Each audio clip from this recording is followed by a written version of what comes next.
Welcome back, everyone, to another episode of The Adventures of FoxFoil. Today, we are starting out in front of the castle that we built at the end of the last episode, and I have been busy working on the interior, getting it ready for some of the work that we are going to be doing today. When we built the castle, we built it around the house that was on top of this hill, and I've been going through and removing the parts of the house that we are not going to keep. What is here will remain, and that way we can still have parts of this house to be able to survive through the rest of the changes that we are going to be making.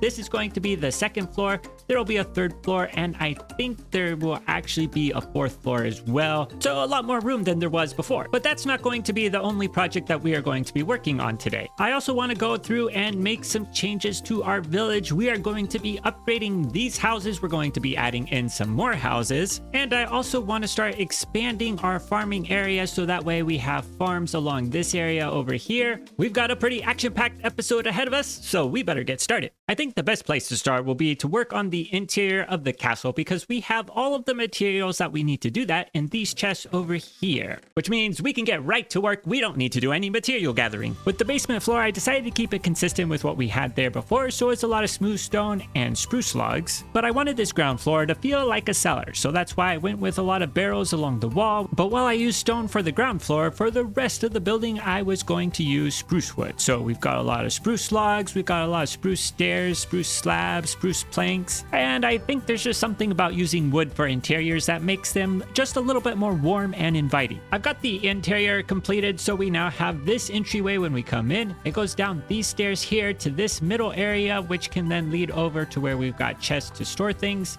We go up the stairs, we are then on the second floor, and then in the corners over here we have stairs which take us up to the third floor. And then finally, we've got some ladders here, which will take us all the way up to the fourth floor and then up to the roof as well. Are we going to be detailing this interior?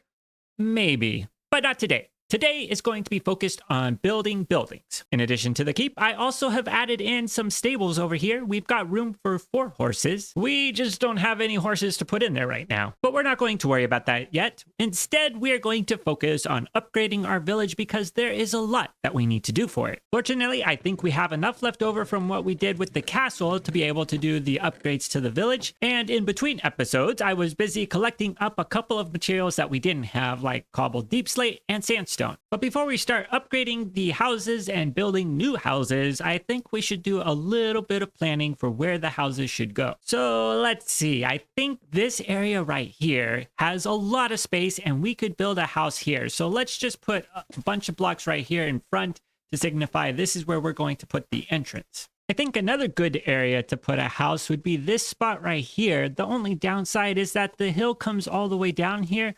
So we may end up having to do a little bit of terraforming to make sure that we can build the house in this spot. Or we could build a retaining wall along here, and we could use that to flatten out the area about to this spot. That might work. I'll have to think about that. We should also probably put a house right here. This could also be a good spot. We'll also add one on this spot and one right here and one more over on this side. From out here, we have a pretty good vantage point of the village, and I think these houses that we are going to add in will fill this place in very nicely. We are also going to upgrade the existing houses, so they're going to be a little bit bigger and have some new materials added in as well. And if you're wondering, why am I upgrading my village houses? Well, the point of this project was to slowly grow it over time and not only add more houses, but also change the houses to show the village evolving over time as it became more prosperous and a greater population. So the question now is whether I should build the new houses first or upgrade the old houses. I think we will do both at the same time. To get started, we are going to need to move some of these materials down to some chests by the houses so we don't have as far to go. We're going to be using a lot of smooth sandstone and sandstone, a lot of spruce wood, a lot of dark oak wood, a lot of cobbled deep slate, and those will be the primary blocks that we are using. So I think I have just about everything collected up, but we are all out of mangrove wood, and we use the mangrove wood as some highlights to the builds. So I'm hoping that I've got some propagules over by my iron farm, which is the last place that I used them. So let's see, are they in here? I don't see them. Oh no. Oh, there they are. Oh, and look at this. We've got some mangrove logs in here. that might actually be enough for the number of fences that we need. Hopefully that's enough, because I don't like having to chop down mangrove trees. So I think we have everything ready to get started, and we are going to begin by flattening out some of this terrain so that way we have an area that we can build the houses. The changes that I'm making to the terrain here are pretty minor. I'm mostly just expanding some areas, flattening some areas, and otherwise making it a little bit easier to build on. The houses that we are going to be building today are the final design that we are going to use for this village. The walls are going to be staying mostly the same, as we are going to continue using sandstone and stripped dark oak logs, but we are going to be changing the roofs from dark oak planks over to cobbled deep slate. And it's been a pretty interesting challenge to go through and try to make changes to houses to make them look new and different, but also try to incorporate parts of the original design as well. In total, I came up with 6 different designs for the houses that are being used in the village, and they all have different sizes and dimensions to them. So some are just a single story, others are 3 stories, some have towers, others have multiple rooms that branch out, which I think all ended up working well together. And not only do these houses have exteriors, but they also have some interiors as well. Are they pretty basic?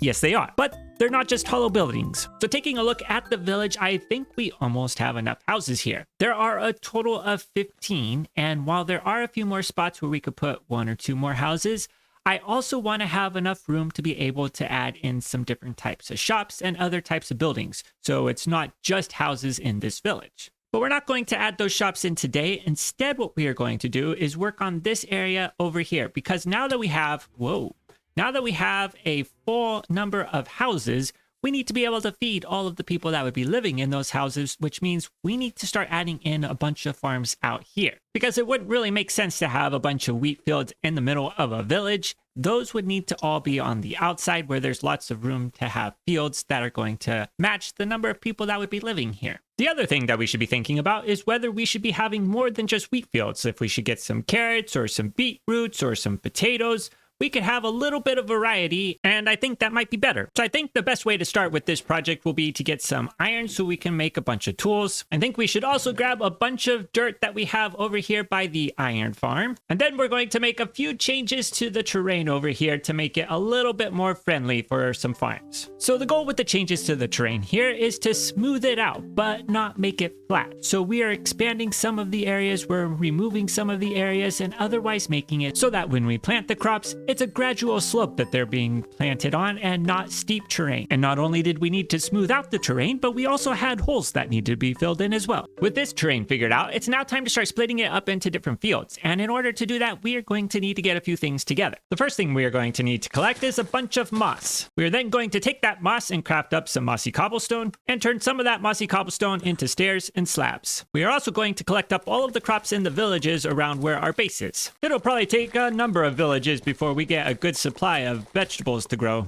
We are also going to need some oak leaves. In these chests, we should have just about everything that we need to get started with our project.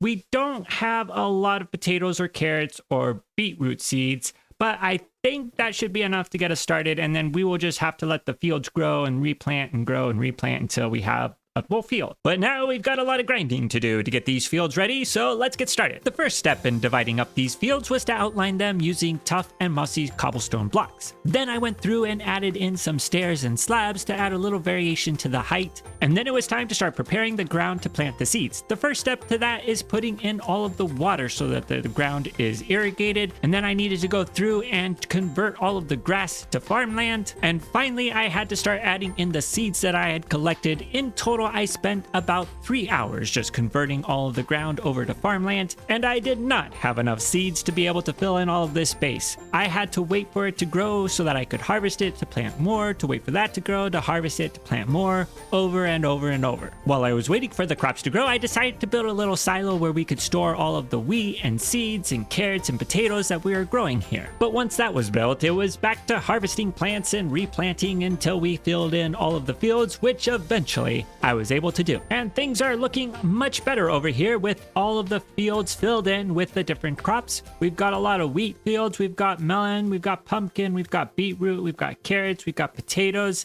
and this little walkway here is coming together very well. We've got a little silo right here which we can use to store some items, and I was also going to use it to do one other thing, and that is to have some chickens in it right now we just have one chicken, and I'm hoping that at some point, we'll get eggs here. Oop, oh, no, no, no. Well, that's not how I wanted that to go at all. All right. So we now have that chicken back where it should be. And if we take this egg, let's see, will we get another one? Oh, we did get another one. We'll be able to use this to get a lot of chickens over time. But from here, you can see all of the fields that we've added. We've got beetroots over there. We've got wheat here and here. We've got our pumpkins, potatoes, more wheat. Behind the silo, there are carrots. And then over there, we've got some more wheat and then melons as well. And with the addition of these fields and the buildings that we added to our village, this area is really starting to feel like a proper settlement. We can come through here. We've got all of these buildings for the different villagers. We've got our castle in the background that we did last time. And we're really starting to increase the density of this village. I think with the addition of some more houses as well as some different buildings, we will have everything just about where we want it. But that's going to do it for today. If you enjoyed today's episode, please leave a like. If you want to see more, please subscribe. And until next time, see you later.